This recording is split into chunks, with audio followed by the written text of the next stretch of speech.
안녕하세요. 뼈선생 채널 정형외과 전문의 신병기입니다. 이번 시간에는 정형외과에서 치료받으실 때 가장 많이 경험하시는 활동, 바로 붕대 감기에 대해서 알려드릴 겁니다. 정형외과에서 팔, 다리를 치료받으실 때 집에서 스스로 이 붕대를 감으셔야 되거나 가족분들의 도움을 받아서 붕대를 감아야 될 때가 많죠. 사실 붕대 그냥 감으면 되지 하고 가볍게 생각하시는 분들도 있으실 거고요. 딱히 어디서 자세히 설명 듣기도 좀 어렵고, 그렇다고 병원에 가셔서 이 붕대 어떻게 감는 거예요? 물어보시기도 좀 그래서 그냥 감는 분들도 많이 계시죠. 이번 시간에는 팔, 다리, 붕대 감는 원칙 중 가장 중요한 두 가지 원칙에 대해서 알려드릴 겁니다. 이 두 가지만 아셔도 붕대 감는 것은 문제 없을 겁니다. 팔, 다리, 붕대 감는 첫 번째 원칙, 말단부터 붕대를 감기 시작하고 몸의 중앙을 향해 감아 나가라 입니다. 즉, 팔일 경우엔 손에 가까운 부위부터 붕대를 감기 시작해서 어깨 쪽으로 감아 나가셔야 되고요. 다리일 경우엔 발에 가까운 부위부터 감기 시작해서 엉덩이 관절 쪽을 향해 감아 나가시면 됩니다. 그렇다면 왜 그렇게 감아야 되는지 알려드릴게요. 붕대가 감긴 부위는 다소의 압박을 받게 되죠. 그럼 붕대가 감겨있는 부위의 체액은 붕대가 감겨있지 않은 쪽으로 조금씩 밀려나게 됩니다. 그런데 만약 몸 중앙부에서 붕대를 감기 시작해서 팔, 다리의 말단을 향해 붕대를 감아 나간다면 어떻게 될까요? 예를 들어서 허벅지부터 붕대를 감기 시작해서 발 쪽을 향해 감아 나간다면 말이죠. 그렇게 되면 붕대에 의해 밀려난 체액이 결국 발 쪽으로 고여버리게 되고 거기서 나오지를 못하게 되겠죠. 따라서 말단 부위부터 몸 중앙을 향해 붕대를 감아 나가야만 밀려난 체액이 몸 중앙 부위 넓은 공간으로 안전하게 이동하게 되는 겁니다. 물론 손끝 또는 발끝부터 실제 붕대를 감으시려면 좀 불편합니다. 자꾸 흘러내리거든요. 그럴 때는 손목 그리고 발목부터 붕대 감기를 시작하시고, 그런 다음 손, 발을 향해 살짝 올려서 감아주신 다음 다시 몸의 중앙부를 향해 천천히 붕대를 감아 나가시면 됩니다. 쉽죠? 팔, 다리, 붕대 감는 두 번째 원칙, 절대 붕대를 세게 감지 말라 입니다. 여러분, 이건 정말 중요한 부분입니다. 간혹 붕대로 붓기를 빼주고 싶으시니까 붕대를 엄청 꽉 세게 감는 게 좋은 거겠지 하고 생각하시는 분들 계세요. 물론 충분히 그렇게 생각할 만하십니다. 붕대는 팔, 다리를 압박하는 게 목적이니까 세게 감는 게 당연한 거 아닌가 생각하실 수 있어요. 하지만 여러분, 붕대는 절대 세게 감으시면 안 됩니다. 왜냐?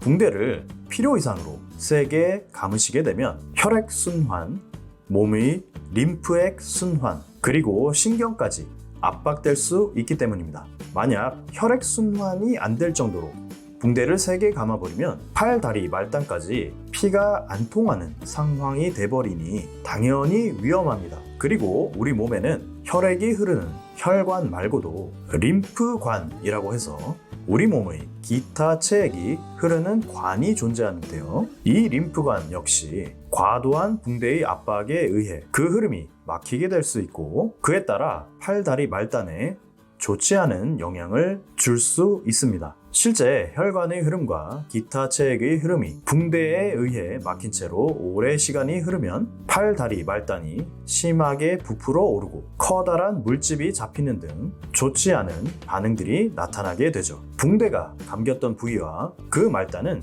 새파랗게 변할 수도 있어요. 그리고 이런 것들보다 더 위험한 것은 붕대 압박에 의한 신경마비입니다. 혈액과 체액이 순환이 잘 안 될 때는 사실 환자분께서 심한 통증을 느낄 때가 많기 때문에 더 위험한 상황이 오기 전에 환자분께서 알아서 붕대를 다시 풀어버리거나 느슨하게 하실 때가 많아요. 그런데 신경마비는 은근하게 찾아올 수 있습니다. 붕대가 약간 세게 감겼나? 이 정도의 느낌으로 조금 계셨는데 어느 순간 보니 엄지발가락이 마비된 듯 움직여지지 않는 것과 같이 말단의 신경마비 증상이 오는 거죠. 그렇기 때문에 이 신경마비 증상은 특히 더 주의하셔야 됩니다. 따라서 여러분께서 댁에서 스스로 붕대를 감으실 때 절대 팔, 다리가 쪼인다는 느낌이 들게 감으시면 안 됩니다. 오히려 약간 헐렁한가 싶게 감으시는 것이 차라리 나아요. 그렇게 해도 어느 정도의 압박 효과는 얻을 수 있으며 앞서 말씀드린 최악의 상황은 피하도록 할 수 있습니다. 다시 한번 여러분, 절대 붕대는 세게 감지 마세요. 이렇게 말씀드리면 몇몇 분들께서 항상 궁금해 하시는 게 있죠. 아니 그럼 붕대로 붓기를 빼도록 압박시키는 게 좋을 텐데 약하게 감기만 하면 어떡하라는 거냐? 이런 질문 주시는데요. 이 질문은 붕대를 감는 교과서적인 방법을 설명드리면 이해가 되실 겁니다. 원래 붕대를 감는 교과서적인 방법은 붕대를 감기 전 이 손 붕대를 치료하는 팔, 다리에 감아주는 겁니다. 그 상태에서 붕대를 감는 거죠. 이렇게 했을 때는 붕대를 좀 세게 감아도 됩니다. 붕대의 압력이 솜에 의해서 균등하게 팔, 다리에 배분되며 솜에 의해서 최소한의 여유 공간은 확보되기 때문입니다. 하지만 실제 치료할 때에는 이 솜이 굉장히 덥고 땀이 나면 달라붙는 등 환자분께서 불편하실 때가 많아요. 따라서 급성 골절 직후 깁스 치료할 때 팔, 다리에 큰 수술을 한 직후 등 비교적 위중한 상황이 아닐 때에는 솜 붕대를 생략하고 약식으로 붕대만 감아드릴 때가 많은 겁니다. 그렇기에 붕대만 단독으로 감으실 때에는 불필요하게 세게 꽉 감으시면 안 된다는 사실 다시 한번 강조드립니다. 이번 시간 팔다리 붕대 감는 법 2가지 간단하지만 중요한 원칙에 대해서 설명드렸습니다. 도움이 되셨으면 좋겠네요. 지금까지 뼈선생 채널이었습니다. 모두 건강하시고요. 감사합니다.